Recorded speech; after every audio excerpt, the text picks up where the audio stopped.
We can get into a little of this more of how to understand the Trinity by talking about what are called Trinity analogies. How can three things be one thing? Well, we have an egg. An egg is a shell, a yolk, the white. That's three things. It's one egg. We can have the sun. This is the popular one in the early church. The sun is the object, the star that's many millions of miles away. But we also have light from the sun.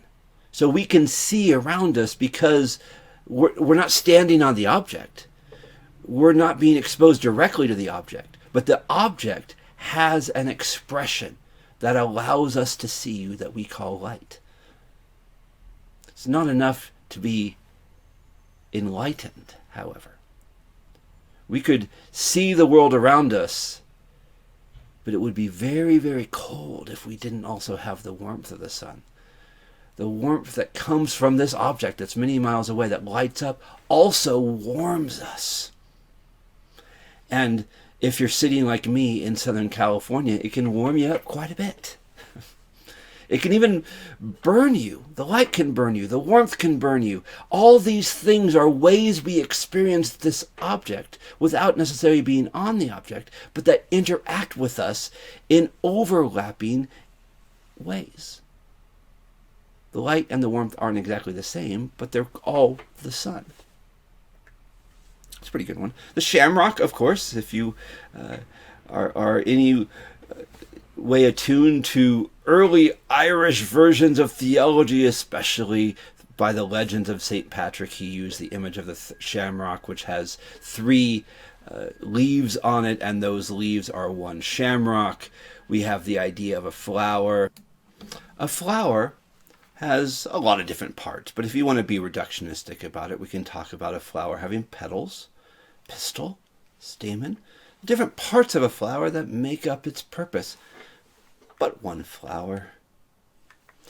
Well, all of those are helpful to talk about how three things can be one thing. Another one is the human self. This can come up with different approaches, but one is the human has a mind, a human has a heart, a human has a soul. Three parts of the human self that could be seen as showing three key elements. And again, you could divide that into different ways, and different Christian theologians, such as Augustine, have done that. But we don't need to spend too much time on it. Why? Because ultimately, while these things are helpful to say, well, three things can be one thing, they all bring in complications. They're useful for teaching kids. They're useful for maybe introducing it, which is what we're doing, which is why I don't avoid it. I think it's useful. But they also bring in what we can call our heresies, because while all of these point to how three things can be one thing, they bring in some complications and ways of understanding or distinguishing the three parts that don't actually fit for what we are required to think about when we're trying to come to terms with the Trinity. I like this particular video that was put together not too long ago.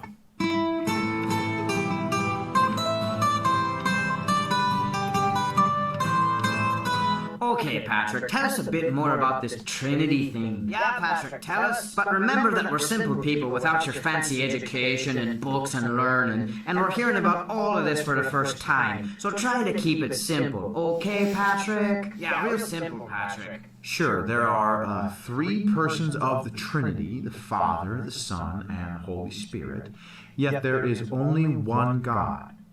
Don't get what you're saying here, Patrick. Not picking up what you're laying down here, Patrick. Could you use an analogy, Patrick? Sure. The Trinity is like water, and how you can find water in three different forms: liquid and ice and vapor.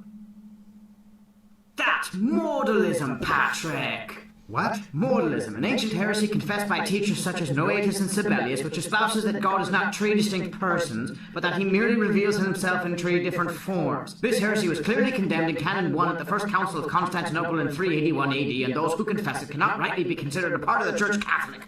Come on, Patrick! Yeah, get it together, Patrick. Okay, then the Trinity is like the sun in the sky, where you have the star and the light and the heat.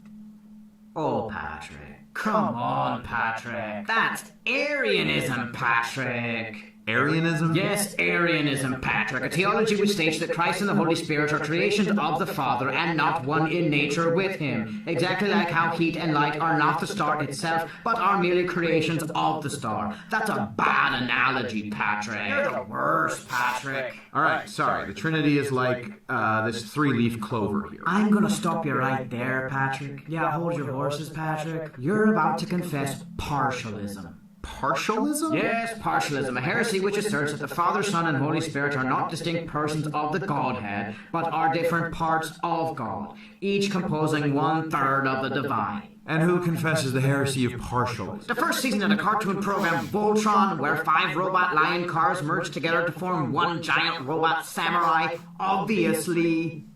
I've never heard of Voltron. Of course you haven't. It's not going to exist for another 1,500 years now, Patrick. Yeah, get with the program, Patrick. I mean, really, Patrick. I'm going to stab you in the face, Patrick. Okay, that was probably a bit much.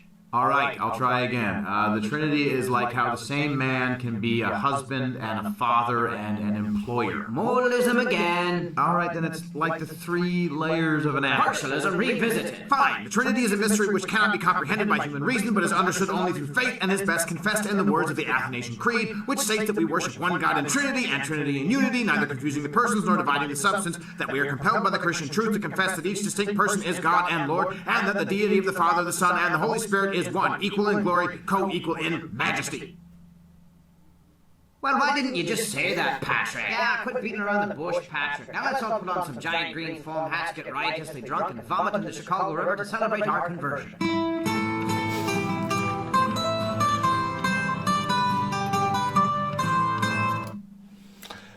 Great, helpful video that packs in a lot of theology in a quick way. However, when you use this video in an undergraduate class in theology, and your own first name is Patrick, you somewhat lost them for the rest of the class and potentially the rest of the term. Oh, Patrick, I would get.